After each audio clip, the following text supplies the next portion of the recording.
Washington, D.C. We're just doing what's right here, and there's no threat.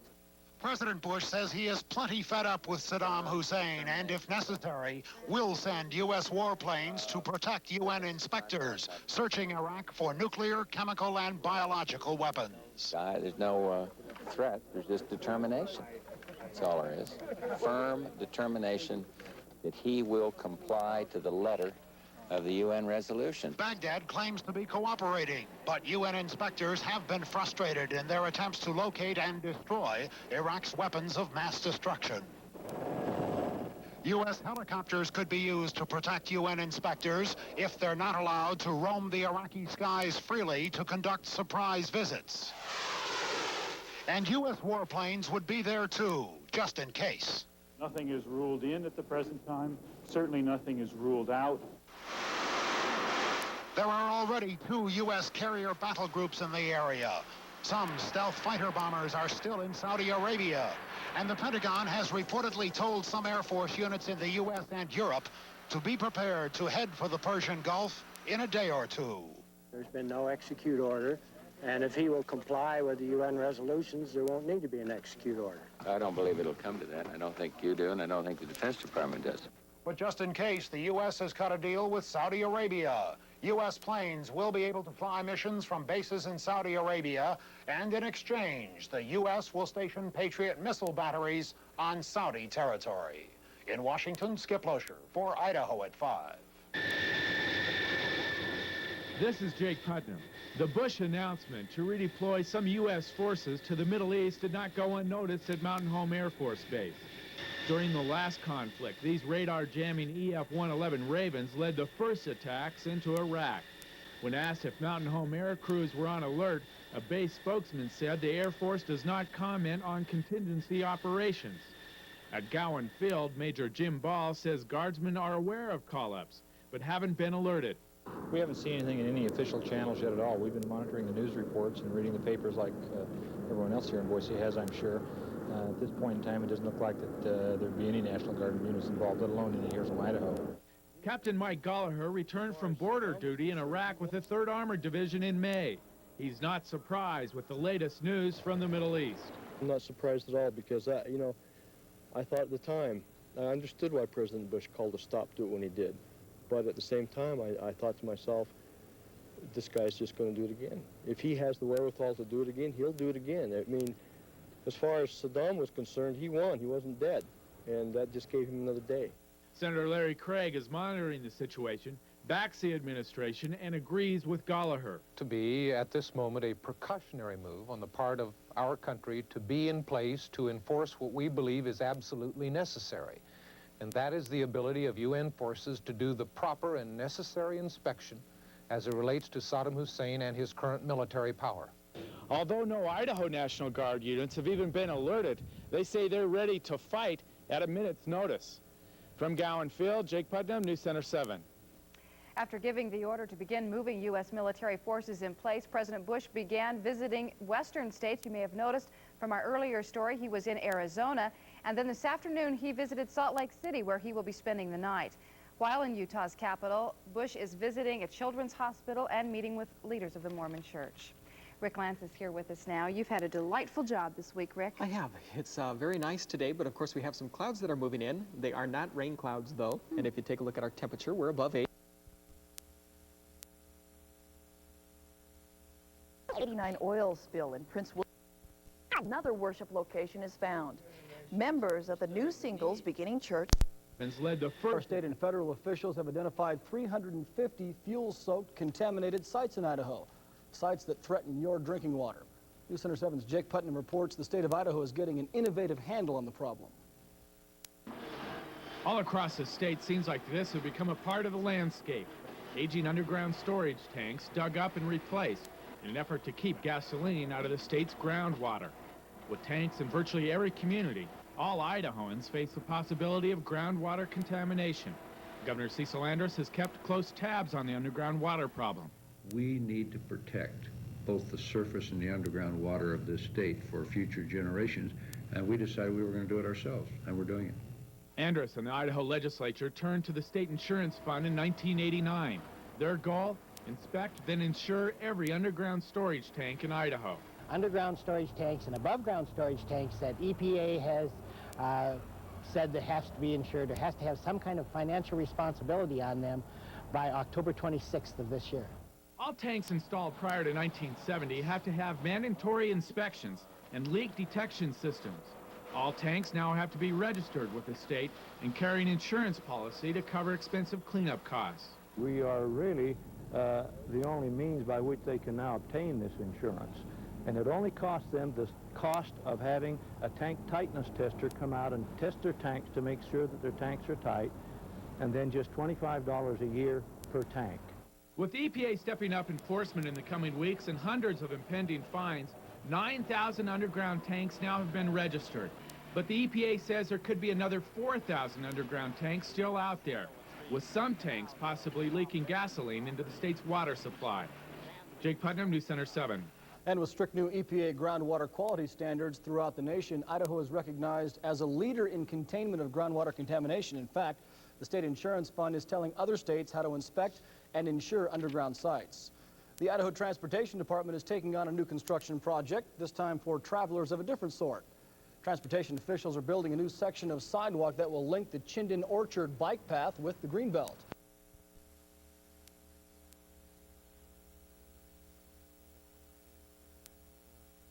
In coordinated room settings. And right now, because of Madison's buying power as a FlexSteel gallery, you can buy a FlexSteel sofa with a lifetime guaranteed frame, springs, and cushion for only $5.99. FlexSteel, quality to last a lifetime. From Madison's, the furniture people. Hi, I'm Dennis Dillon. We're in our final weeks of our 91 model year in closeout sale. Your choice, 91 Buick Skylarks with all the right equipment, or the fastest selling Pontiac nameplate Grand Am, starting as low as $94.91 and payments as low as $159. Or how about the sporty 91 Pontiac Sunbird? Only 20 left, low miles, air conditioning, starting at $76.91 and payments as low as $129. Nobody beats a Dennis Dillon deal. Our volume makes our prices unbeatable.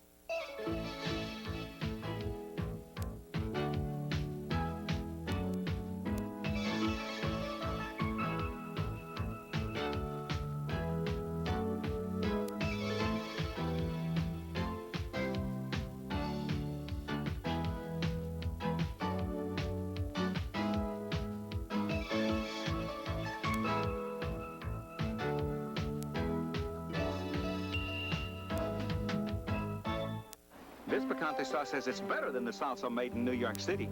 They don't say how it stacks up against La Victoria. I wonder why. A final word about the newest jock in the Northwest. He's not a Mariner or a Seahawk or a Sonic or a Bronco. He's House Speaker Tom Foley, the muscle man from Spokane. George Snyder has the story. I'm a strong believer in... Sunrise is now 15 minutes before 7 o'clock. Here's what's topping our news today. The national head of Planned Parenthood says part of Meridian's proposed sex education curriculum is unethical and fraudulent. Faye Walker. Reserve units. In the Gulf War, regular Army units fought side by side with Guardsmen. Included among them were Marines from Gowan Field in Boise who aided in winning a major battle in the Persian Gulf. And of course, we did have members of the Idaho National Guard fighting in the Persian Gulf, and we have with us today someone who was there, and we're going to be talking to him in our special segment. Right now, take a look at today's school lunch menus. We'll be right back. Stay where you are. Much for a while. So you have very mixed emotions about it, but you just go and do what you have to do. This is video of Captain Mike Gallagher leaving for the Persian Gulf a little over 1 year ago from the Idaho National Guard. Today, of course, marks the 1-year anniversary of when the war in the Gulf actually broke out. Captain Gallagher was part of Idaho's 148th Public Affairs Division stationed in the Gulf, and we are certainly happy to have you with us safe and sound today. Thank you for coming in. Captain, looking at that video of when you left, must bring back some vivid memories. What goes through your mind as you see that? Again, a mix of emotions. All my life, I was in the National Guard and Army a long time, and I somehow knew I would go to war someday. I didn't look forward to it. When it came, there was a kind of a feeling of destiny being fulfilled somehow, but there was also a terrible feeling. And when I looked in the face of my wife and daughters, then I thought to myself, you know, people go to wars and don't come back, and it would be just a terrible shame to leave these fine young women and my wife here that need you. And so, like I say, a very strong mix of emotions. You want to go do the job and do it good and be and make your people back home proud of you, but you don't want to leave at all. Tell us about the day the war broke out 1 year ago. What was it like? Where were you? We were in Dhahran in a hotel complex we affectionately called the MGM Grand. GIs have nicknames for everything. And I remember waking us up at 1 o'clock in the morning, and they said, it started. And of course, we all, in a sense, wanted it to start, because the suspense was, you know, we wanted to get the job. We figured if we got the war started, we could finish the war and go home. It put us all in our mop gear, and I remember the loudspeakers in the compound going, Mop 4, go to Mop 4, you know. And at that time, we really thought Saddam could do some of the things that he said he would do, so we were really expecting some sort of missile or Scud attacks. That night, we all went down in our chemical protective overgarments, all buttoned up, and sat down in the foyer for a couple hours. The next night, we went through the same drill, and this time, we got to take all of our stuff off about 3 or 4 in the morning. One of the members of our unit went out to the balcony to light up a cigarette, because you couldn't smoke in the buildings. And all of a sudden, the entire sky just lit up, and a streak of flame shot up. And he said, oh my gosh, that's a Patriot missile. Of course, the only reason the Patriot missile was going off was because there was a Scud coming in, and it did knock down the Scud and landed about 4 to 8 blocks from where we were at. And so we did get to see the world's first combat launch of the Patriot missile, but it was just very suspenseful. What was going through your mind was, I can't believe this. I am really in a war zone, and there's really a war going on. It's just not real.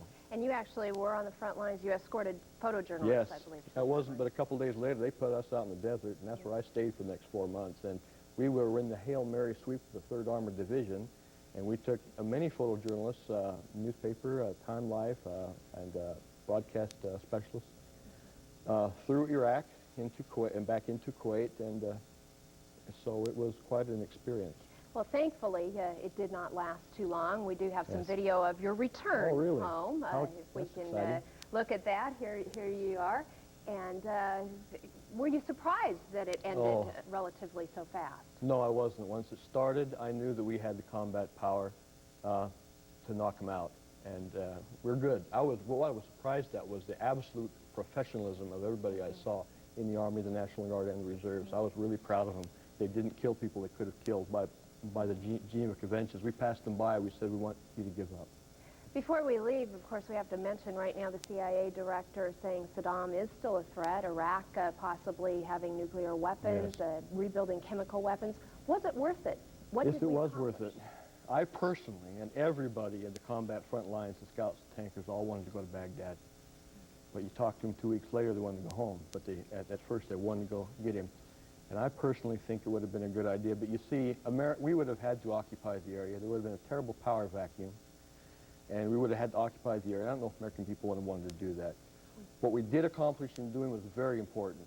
Saddam Hussein did not become, in a sense, another Hitler. He did not take control of the oil supplies and did not change the balance of power in this world that he could have done. And I think that that was a remarkable success, and I have to go along with the President on that.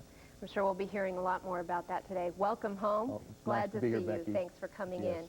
Let's go to the Thursday morning sports wrap now. The Warriors have finally grabbed the top spot in the weekly AP A1 Prep basketball poll. Dennis Kerfoot's guys. Here are their stories with reporter Molly McCarty. This video, shot during the Persian Gulf War by the Idaho National Guard's Public Affairs Detachment, has never been released to the public until today. Idaho Gulf War veterans gathered at Gowan Field to look at the pictures today and talk about their memories.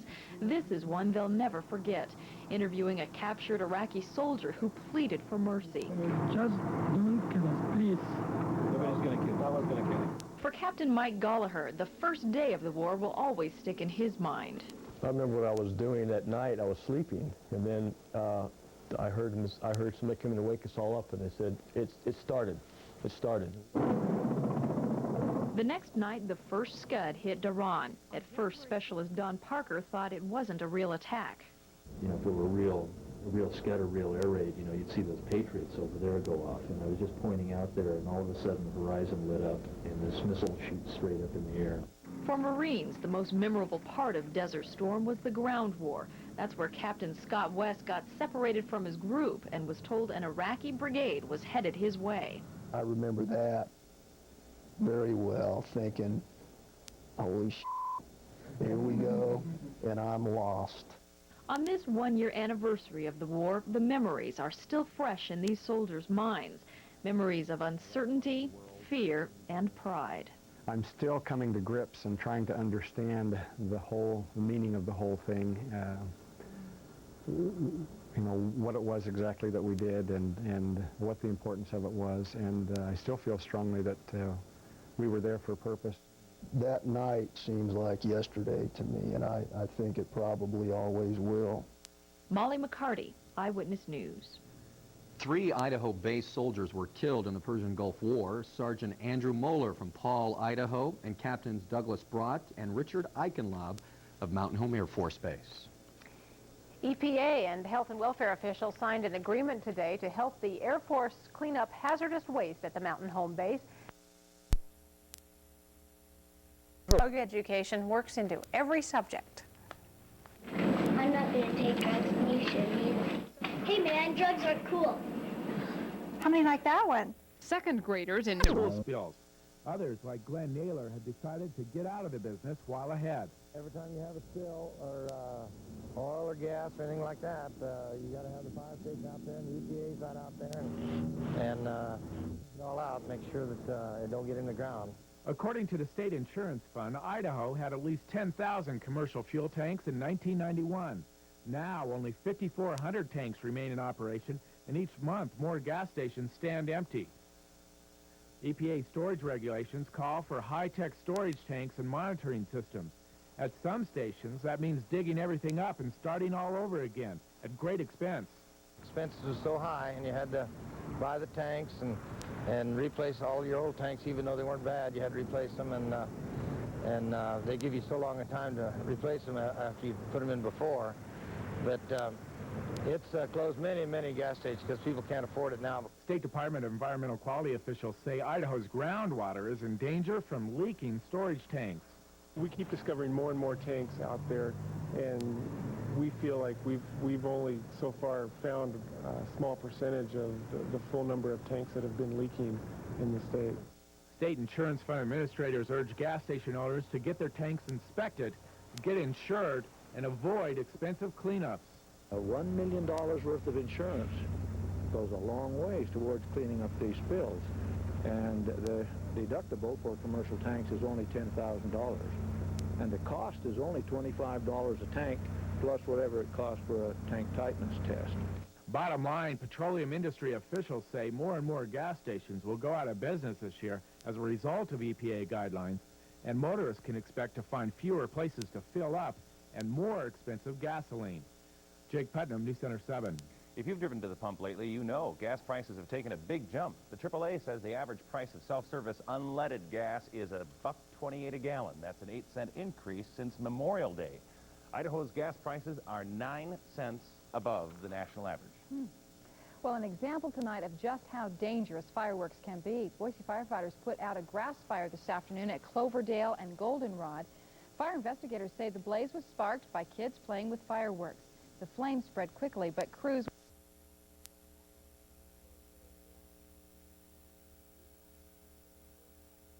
Drew?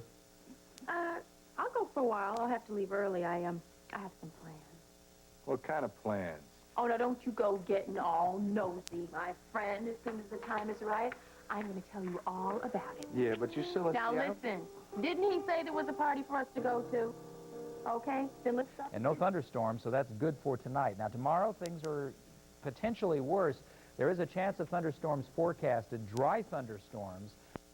Here we go. That's it, sweetheart. I'm wondering what all the fuss is about. Well, I'll tell you, we're getting all dressed up to go see Grandpa. Grandpa's going to have a big party. Yes. Claudia, a very noisy Gowan field right now as the Jets take on the difference. distance. We're waiting right now for the arrival of 3 Apache helicopters from the factory in Mesa, Arizona. We've been told they've been delayed.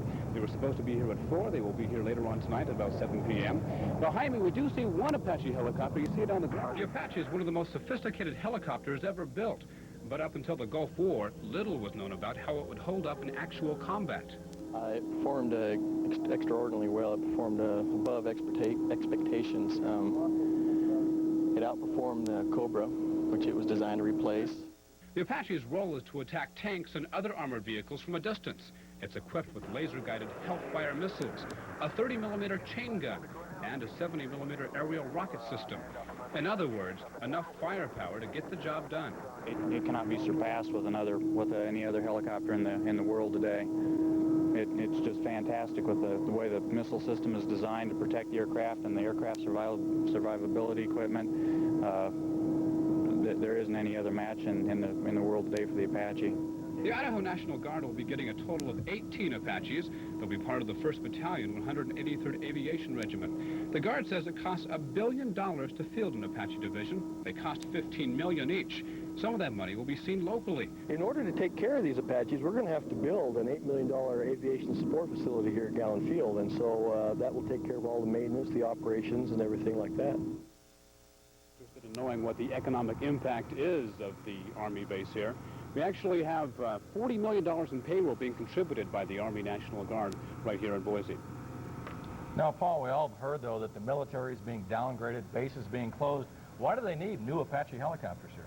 That's a very good question. You would think that the National Guard wouldn't be getting any new weapons these days, but because of Idaho's congressional delegation, they 2 years ago actually fought for this base to get 18 new Apache helicopters, and by the end of September, all those helicopters should be right here. All right, great. Thanks a lot, Paul. Thanks, Paul. Well, still to come on Newswatch 6, Dr. Walters talks about Parkinson's disease on Health Watch. Green Wasp. Altogether, a fleet of 18 brand new Apache attack helicopters will be stationed at Gowan Field. The aircraft cost about $15 million each, and they're bristling with sophisticated high-tech weapons. That is, in a sense, hooked to the pilot's helmet, so that whenever he moves his eyes or moves his head, that chain gun just falls just like that, so that all he has to do is look at a target, and then he can press the trigger and the chain gun fires. The Gowan Field-based Apaches represent one of the first fleets in the country assigned to a National Guard unit. 8 months after it was to open, the Canyon County Detention Center is still a long way from completion. The new jail complex... You would think that the hurricane was in our own backyard. If a picture is worth 1,000 words, these scenes in southern Florida speak novels, and they have generated an outpouring of emotions. Oh, it just makes you hurt. Just makes you want to cry.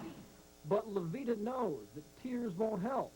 The victims of Hurricane Andrew need food, clothes, blankets.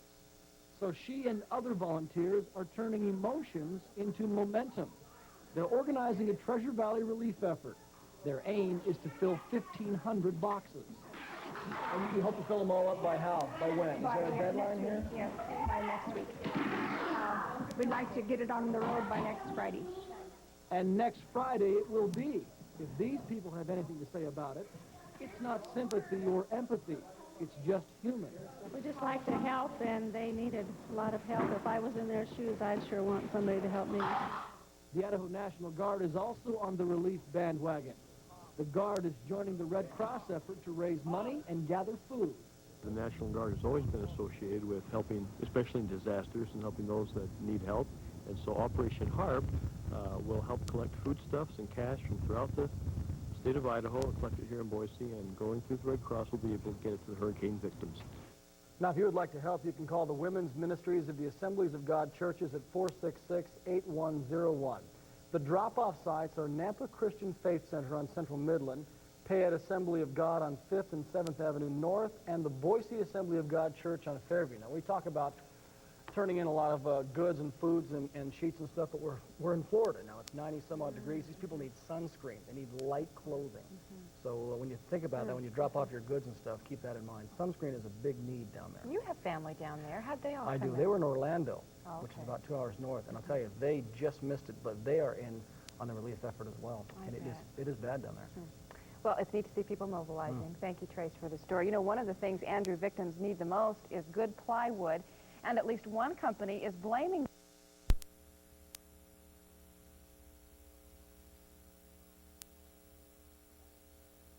Besides, I would never force you to go to a family gathering. Games pitting the under 13 Les Bois team in the red and the 14 and under Capital Select team in white.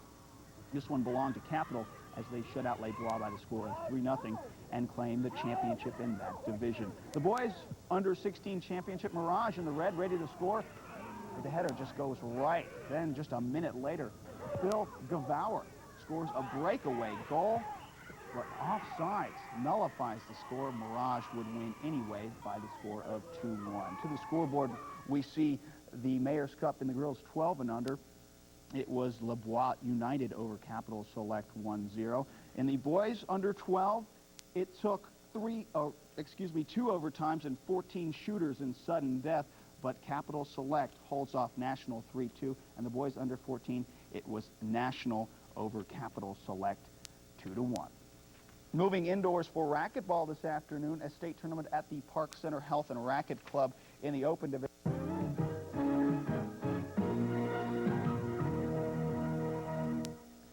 Good evening. Carolyn has the night off. The biggest military operation since the Gulf War is underway at this hour. The mission for U.S. forces in Somalia: establish order, feed the country's starving thousands, and get out. Steve Handelsman reports on tonight's rush to mobilize the troops. 15 votes in favor, 0 against, 0 abstention. The UN Security Council vote was unanimous, even including China, calling for the use of force to feed the hungry in Somalia.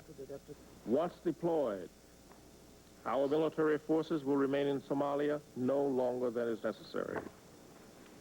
We look forward to the early transition to an effective United Nations peacekeeping force. 1,800 Marines are already off the coast of Somalia. They will go in first, perhaps this weekend, securing initial landing areas. In coming weeks, 16,000 Marines from Fort Pendleton, California, and 10,000 Army infantry from Fort Drum, New York, will follow, establishing secure areas for the delivery of food. There could be some fighting against well-armed militias and others who have been stealing the food and preventing its distribution. We're not looking to go in with guns blazing. We are seeking to provide humanitarian relief. President Bush has played the issue so low-key, he's hardly been seen. He discussed plans with top Pentagon officials during the day, but went to the theater as the UN voted. A spokesman said only that the White House was pleased by the UN action. The unprecedented mission bothers some in Congress, but Bush appears determined to secure the food distribution in Somalia, then turn the operation over to UN peacekeepers, soldiers from other countries. President Bush will inform leaders of Congress of the military action in a meeting tomorrow morning, and is expected to make a formal announcement to the nation at the same time. Sandy Gilmore, NBC News, the White House. And tonight, a team report on the Idaho-Somalia connection. Night Beat reporter Rick Hightower looks at the prospects for local military involvement. And Newsletter 7's John Patterson reports on Idaho's humanitarian help. First, Rick.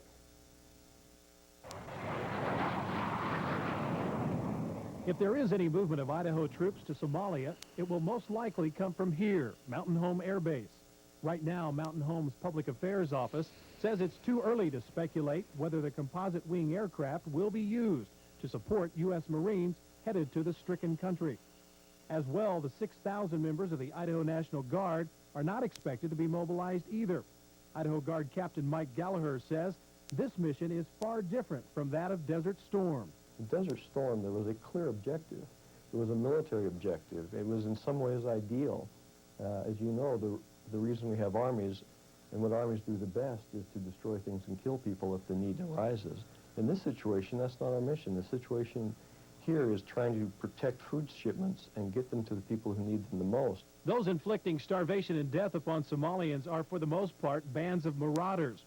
The Joint Chiefs and the United Nations feel the purpose of this mission will be to secure ports and roads leading into the country, allowing badly needed supplies into those who need them most.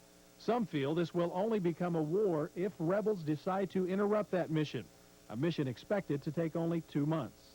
The feeling amongst the Joint Chiefs, General Powell and the President, is there are too many people starving, and there are too many people that need some sort of assistance, then we simply have to respond in some way. While the 6,000 members of the Idaho Guard are not expected to participate in the Somalian humanitarian operation, they've learned that when it comes to war, you never say never. Rick Hightower, News Center 7. By now, most of us have seen the grim pictures from Somalia. The African country is gripped in civil war and drought. It's so bad, an estimated 1,000 people die here every day. Fortunately, the president to U.S. troops. Bill Clinton's comments came in Germany this morning, where just some of the 20,000 troops are waiting to go to Bosnia. Clinton urged the troops to keep peace on their minds, not war. But at the same time, he says the troops should be prepared to use decisive force if necessary. The troops cheered Clinton's address when he told them it will be difficult, but worth it. Many of the troops say they are proud to be chosen for the mission. The U.S. occupation of Bosnia is just days away now. And some of those proud soldiers are from right here in Idaho. They're packing their bags and making plans for the trip this weekend.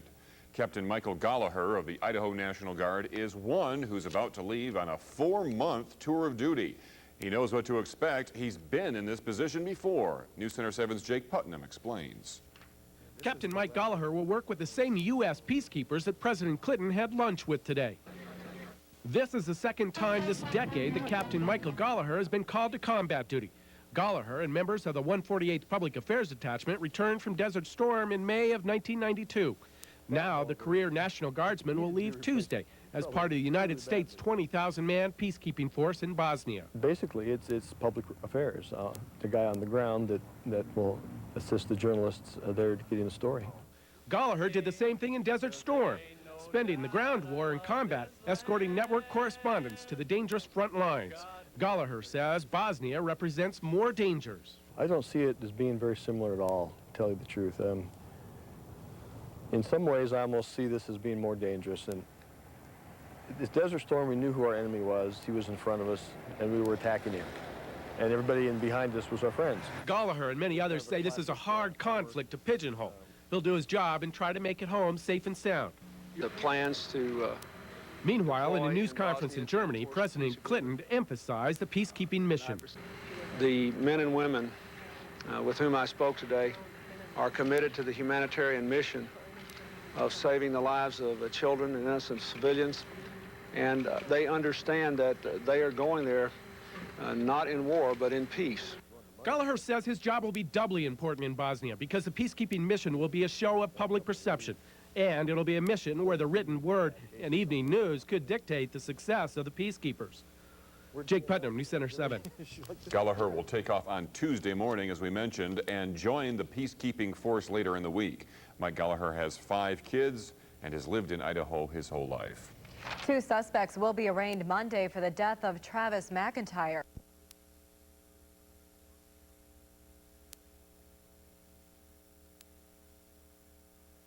Temperature 24, low was 13, and normal's 42 and 27. It's not often you see our high temperature below what our normal low should have been. Boise at 24, Nampa 26, Caldwell 28.7, the low there. Weather watchers all checking in today saying it's cold. Kuna at 16 for a high. Melba 27. Ontario 1 below 0 last night. Emmett, our weather watcher there, Betty Martz, went out and checked 3 times. She says it was 40 degrees in Emmett today. More power to you, Emmett. Let's see, other cities around. Mountain Home at 20, Sun Valley, Mountain Home 21, excuse me, Sun Valley at 20, Idaho City 27 and -5, McCall up to 15 today, Cascade 11 and -7.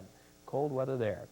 This is the next storm system that is coming to us. It will bring in a chance of snow by Monday. Until then, though, we have nothing but blue skies in our forecast and cold weather that will continue all the way through the weekend. Now, our national map looks like this. A little bit of snow around the Great Lakes area, rain through the south. Some record low temperatures, though, I want to tell you about. West Yellowstone down to 36 below last night. Logan, Utah at 21 below. Wind chill factor along the Wasatch Front along Ogden Way. Wind chills of -45 degrees last night. Now, in the northwest, though, as we see sunshine, the rule, storm below us will not get to us tomorrow as we will be locked in with high pressure. We'll keep our skies clear and our temperatures very cold. 10 o'clock tonight, here's how it looks. Boise 14, Caldwell already down to 7 degrees. 7 o'clock tomorrow morning, Caldwell 0, Boise 9, single digits all over the valley. And by noon, warming up to only around 20 degrees with partly cloudy skies. Our mountain forecast, McCall Sun Valley will not make it out of the teens. Look at those overnight lows down into the -20 range. And now our Boise and Valley forecast, clear and cold tonight. Low of 9 degrees in Boise. And our, there we go, increasing clouds tomorrow with a high of 23. Now here's how our extended looks. Another chilly night on Sunday, and then a chance of snow coming in on Monday and Tuesday with high temperatures barely squeaking above freezing and very cold overnight. All right. Nothing like 22 below in Pocatello. Thanks. Yeah, we're balmy compared to that. Well, it was so beautiful in the mountains east of Boise today that you almost forgot that they were on fire just 3 months ago. Today, helicopters weren't dropping fire retardant, but rather grass seed on the hillsides. The U.S. Soil Conservation Service, the Forest Service, Fish and Game, and other agencies are wrapping up their aerial seeding operation for the winter. The grass and brush seed dropped today will help repair some of the damage done by the massive foothills fire. Control erosion initially, and then the forage that was burned off. That'll be an added benefit to the livestock and, of course, the wildlife as well. As the snow melts in the spring, the seeds will soak into the ground and be a helping hand for Mother Nature's own rejuvenation process. The massive reseeding effort is part of the largest fire rehabilitation project in U.S. history. We will have more on this project in the air tonight at 10 on our Earthwatch report. Well, since snow is covering the ground around much of Boise, the city's leaf recycling program comes to an end tomorrow. 2 locations, though, will be open tomorrow to drop off the last of your leaves. Leaf collection depots will be set up at Ann Morrison Park near the Royal Boulevard entrance, also at the Willow Lane Athletic Center in northwest Boise from noon until 4 o'clock tomorrow afternoon. The leaves will be turned into mulch and used in Boise city parks. When Newswatch 6 continues, why there's a lack of interest in irrigation district elections. And on Health Watch, a possible reason you may have frequent stomach pain. Next. Monday morning investment advice from financial planner Mark Roby. Also, your back-to-work weather forecast and road report. That and more Monday morning at 6:30. All Hours Plumbing is your one-call does-it-all plumbing company, servicing the Treasure Valley 24 hours a day, 7 days a week. We've expanded our business and now can take care of all your needs. When it comes to servicing your home or business, you can count on us anytime, any day. Septic tank problems? Call us. We can have your problems pumped out clean in no time. Thinking about remodeling? Call the experts. Call All Hours Plumbing. Need a big job done right? Call All Hours Plumbing. We can dig you out of your problems today. All Hours Plumbing with offices throughout the Treasure Valley. Come, see what's growing in the garden. What's chopping? What's baking? What's popping? What's shaking? What's savory? What's saucy? What's squiggly? What's sweet? What's twirling and whirling? What's wooing and eyeing? Come, see for yourself at the Olive Garden Italian restaurant, where all the best of Italy is yours.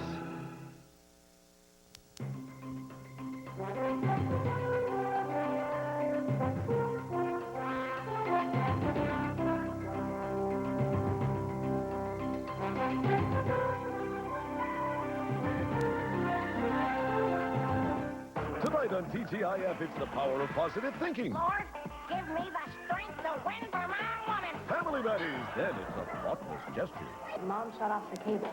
That's barbaric. Step by step. And Wow, it's round. it's an arresting idea. I got a family full of fanatics. Dinosaurs. And has Sophie got the wrong idea? You're afraid Mommy will abandon you. Boy, next.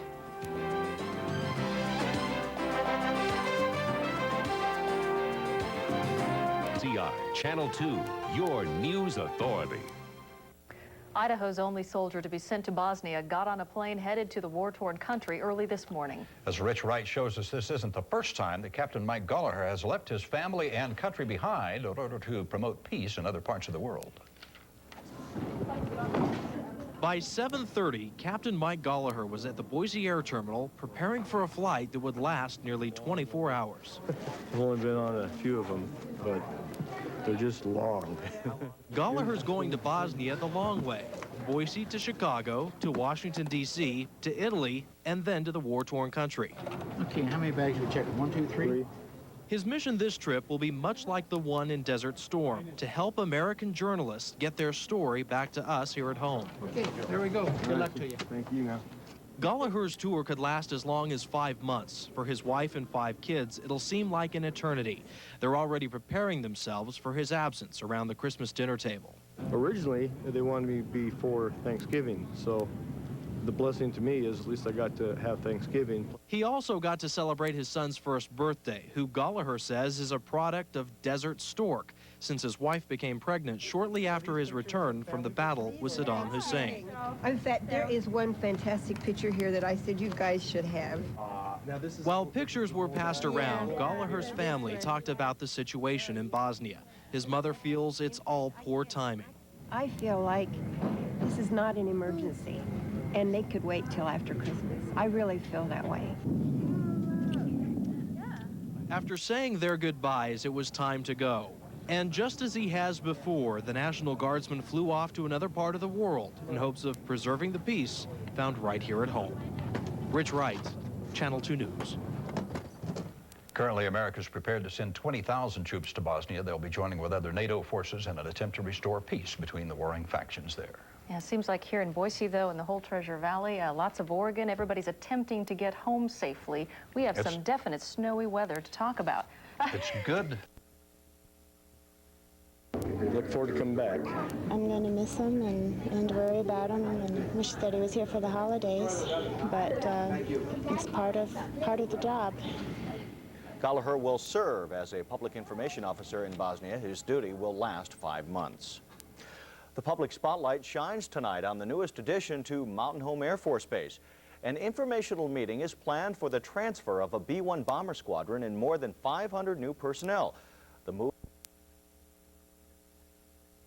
For a look ahead to the night report. Well, that's the assignment that Night Beat reporter Mark Mathis has tonight. He'll brave those slick roads, bringing the latest on the weather, including news of a school bus accident in Blaine County. Night. They've been doing that for 3 weeks now. What a process. Yeah, that'll do it for now. Thanks for watching. Be careful. Good night.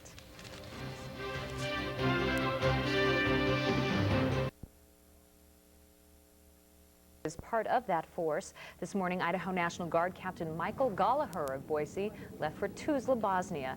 The father of 5 children volunteered for the duty, a mission he says is a risky but important one to bring peace to a very troubled part of the world. This is what I do, so I'm looking forward to doing a good job, but I just wish it didn't have to be done. So, look forward to coming back. I'm going to miss him and worry about him and wish that he was here for the holidays, but it's part of the job. Gallagher will serve as a public information officer in Bosnia, and his tour of duty will last 5 months. America's most powerful. In a war zone, he served in Operation Desert Storm, too. Well, despite polls showing 2 out of 3 Americans opposing President Clinton's peacekeeping plan in Bosnia, the mission is picking up momentum. In full combat gear, U.S. Army officers began searching for mines and booby traps near Tuzla, headquarters for the 20,000 Americans destined for Bosnia. Marvelous, and we hope you've got good plans for this holiday. We're going to have a nice relaxed day here in the studio. I love it. Sort of a tradition for us. When we get to the Christmas season, I love all those trees arrayed around the studio. It's going to be a nice day. It's especially joyous this morning for one of our guests. Yesterday, hours after Danielle Miller of Farmington Hills, Michigan, got a phone. His assessment of our massive troop deployment to Bosnia right before Christmas. But before that, we have other news. Well, at the news desk this morning is Catherine Cryer. She's sitting in for Morton Dean, not because Mort is taking any time off. Actually, he has just landed in Bosnia. He is in Tuzla. Mort, I gather there was a moment getting in that gave you a bit of pause, right? Well, that's true, Charlie, and good morning, everyone. We came in on a C-130, a U.S. Air Force plane from Germany, along with some military equipment. It was uneventful until we crossed the Bosnian border, and when an AWACS plane above took control of our flight into Tuzla, the pilot was warned that there was some mortar activity in Tuzla, and he was told to maintain 10,000 feet and to place his landing approach on hold. We finally got a clearance. We came in, and we were pleased to learn that the firing of mortars was done by some friendly troops, and everything's okay here. Mort, it's good to have you there. Good to see you. You look great, and Mort's going to be reporting from Bosnia all next week for us here on Good Morning America. But now we do go to the morning's news with Catherine Cryer, sitting in for Morton Dean. Catherine. Good morning, Charlie. Good morning, everyone. Today is a day for unraveling mysteries on a mountainside. The mystery and women are relearning old drills and picking up new skills. ABC's Julie Johnson reports their training is getting help from nature. One way. Training starts early and continues past nightfall. Soldiers train more than 16 hours a day to prepare to leave for Bosnia. And the winter storm that swept through the Northeast earlier this week helped get them ready. What we would always try to do is put soldiers in the climates and in the conditions that they're going to experience when they deploy. Reservists have had cold weather training before, but classroom training can't compare with the real thing, like jumping into an ice-cold foxhole. Secure your weapon. It was a lesson most were happy to learn.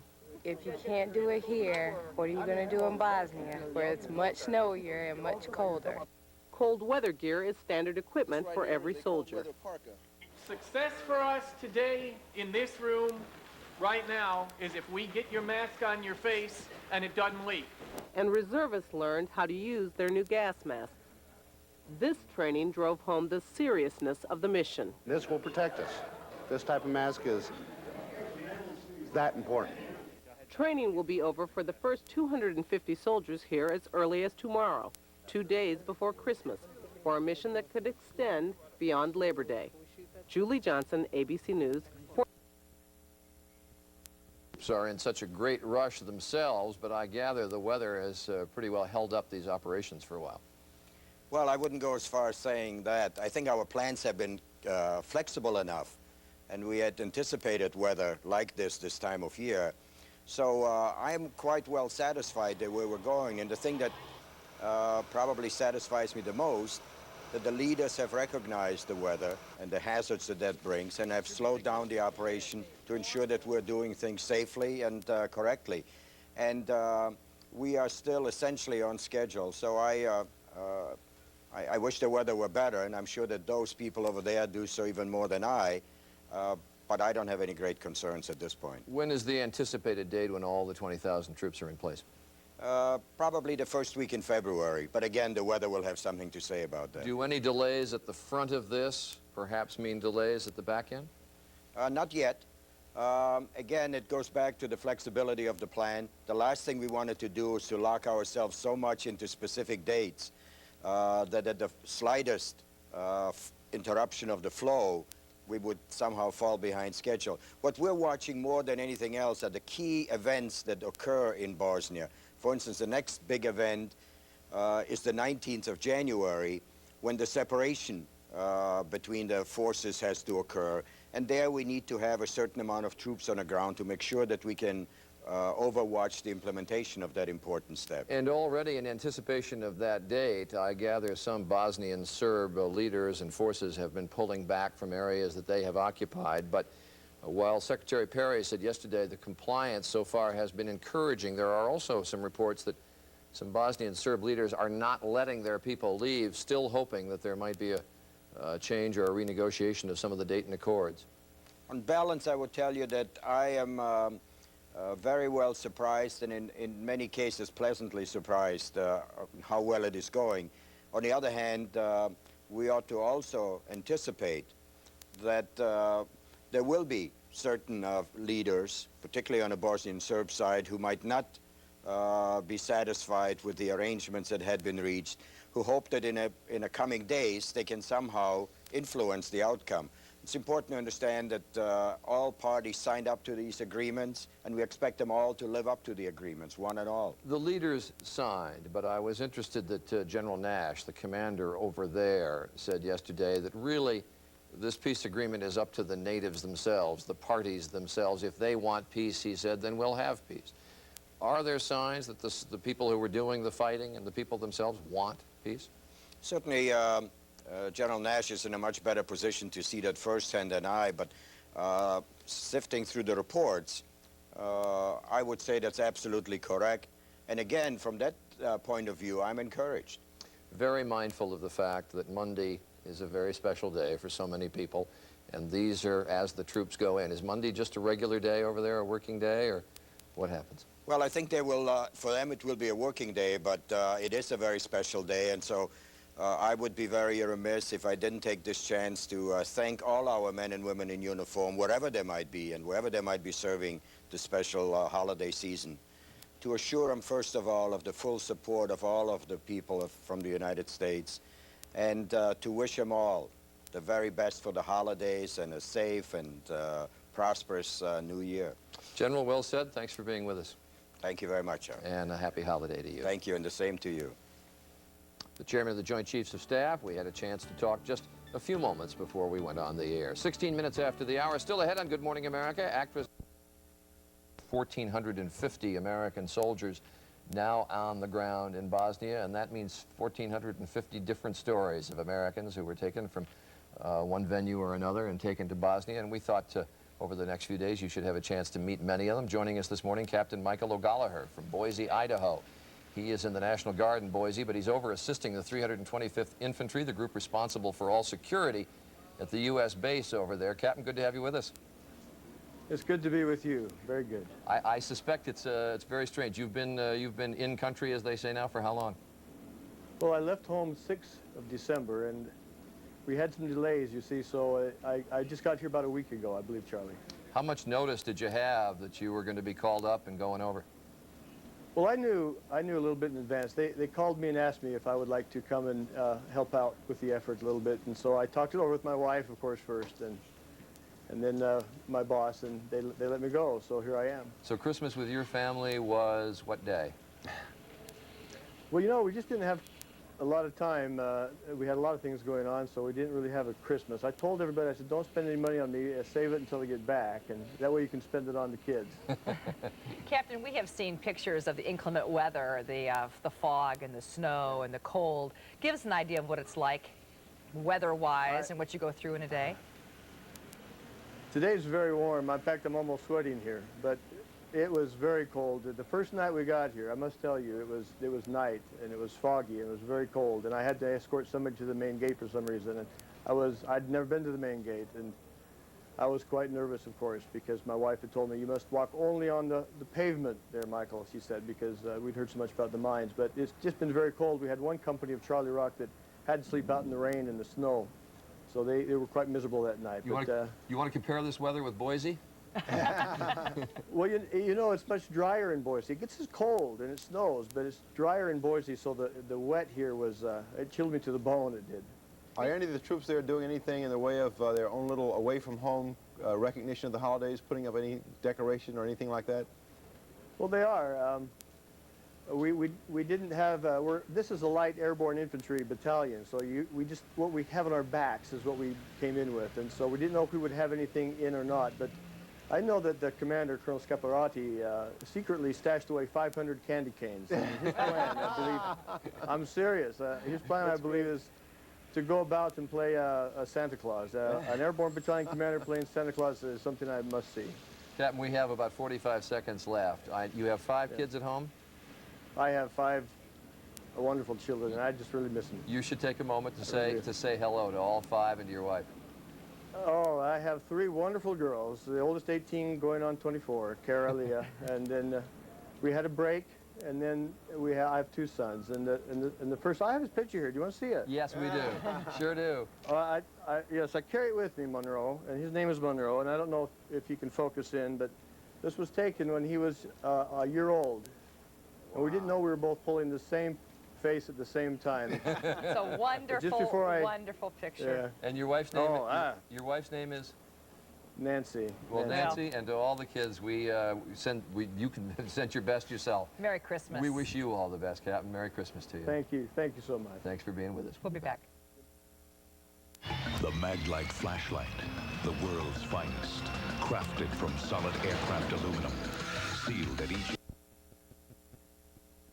The Idaho Guardsman on duty in Bosnia, Captain Michael Gallagher, is from Boise. One of the first questions he was asked was about the bitter winter weather troops have seen. It was quite miserable that night. You want to compare this weather with Boise?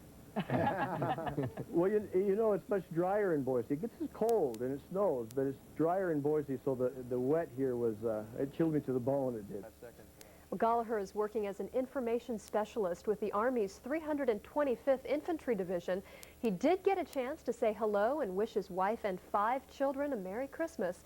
Gallagher is not scheduled to return to Boise until May. And Gallagher is one of 14,050 American troops on the ground so far in Bosnia. Their mission to implement a peace agreement after 4 years of war. And as Nathan Thomas reports from Tuzla, NATO troops are finding cooperation. A Corps commander from the Bosnian Army came to U.S. headquarters in Tuzla for briefings on how the Americans will operate here and what the Bosnians can do to help. We discussed the clearing of mines on important routes in the area that we want to use. That is being done. General Sead Delic says his army is cooperating with NATO, but when asked about Serb compliance, he was less certain. Trust cannot be born overnight. While the generals met, American soldiers got a chance to meet their Bosnian counterparts for the first time. They talked about protecting themselves if there is trouble. It doesn't really protect you for bullets. It does protect you for rocks. Before arriving in Tuzla, General Nash had met with other faction leaders. They were well aware of the requirements of the peace accord, not only pledged their support, but reported a variety of measures that they were taking, such as mine clearing and starting to pull back forces. On the Sava River, the main entry point to Bosnia for American troops, preparations for the pontoon bridge are slower than expected. But once everything is in place, the engineers say getting the 6-ton pontoons across the river shouldn't be difficult. We train on the Rhine River in Germany, and this particular bridge company crossed the Rhine River about 3 months ago, so it's used to wide rivers. In Germany, American pilots of Apache attack helicopters said goodbye to families and headed to Bosnia, one more show of NATO firepower. Near Tuzla Air Base, Danish tanks were sighting their weapons, getting ready for trouble, but the word didn't get out that it was practice. And for a short while, the base alert status went from green to orange. The tank fire was a demonstration for anyone in hearing distance that the big guns have arrived. But if everyone keeps cooperating the way they have so far, using all this firepower... Captain Gallagher spent the last 30 days at Tuzla Air Base. He's lived in a tent, he's lived in a shed, and now his platoon has moved into a drafty old warehouse. Here at home, his family worries about his safety, and they miss him.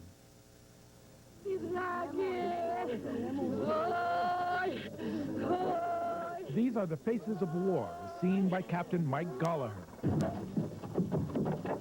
Grieving villagers mourn the loss of loved ones in a scene that has become commonplace in a country that has seen 5 years of civil war.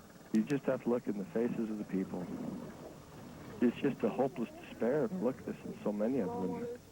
A hardened look. What it is hatred that I hope never comes to our country. Michael Gallagher was called to duty just a few weeks before Christmas. Gallagher takes news teams to the front and helps report on the peacekeeping mission. Say hi to Kara, and she wrote me the greatest poem, and hi to Kimberly and Kristen, my girls, and then to my sons, Monroe and Brian. I love them all so much, and they've gone through this a couple times now, and it's not fair, but they're good kids. The Gallagher children miss their dad, and the phone call helped. I think about him a lot. There's no other way, because I can't see him a lot, so I might as well think about him and write him. It's really neat, because it's hard to not be able to see my dad, especially when you see like your friends doing activities with their dad and stuff like that. The phone calls from Bosnia are rare because there are few phone lines. Nancy Gallagher says just hearing her husband's voice has eased her fear. He sounds relaxed and well. I know he's always had some problems with bronchitis since he's been back from Desert Storm, but he sounded clear and not tired and in good spirits. For 30 days, the American peacekeepers have held their lines. The shooting has stopped, and life is getting back to normal, thanks to American troops like Captain Gallagher. And Gallagher says he enjoys the people he works with there, but he can't wait to get back to his job at the Idaho National Guard. He has orders to stay with the peacekeeping mission until April 5th. Heidi, Rich? All right, still a few months. Thanks, Yeah. Jake. Thanks, Jake. Well, if you need some motivation to work out, the West Family YMCA is handing it out. That's right. Today, he could use their facility, limiting contact with his family. News Center 7's Jake Putnam talked with Captain Gallagher and his family today.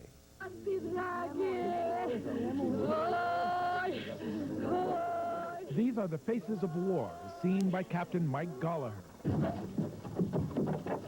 Grieving villagers mourn the loss of loved ones in a scene that has become commonplace in a country that has seen 5 years of civil war. You just have to look in the faces of the people. It's just a hopeless despair. Look at this in so many of them. A hardened look. What it is hatred that I hope never comes to our country. Michael Gallagher was called to duty just a few weeks before Christmas.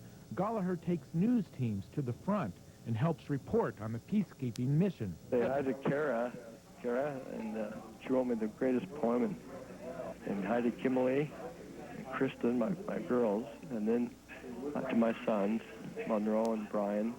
I love them all so much, and they've gone through this a couple times now, and it's not fair, but they're good kids.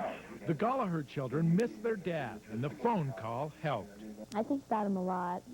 There's no other way, because I can't see him a lot, so I might as well think about him and write him.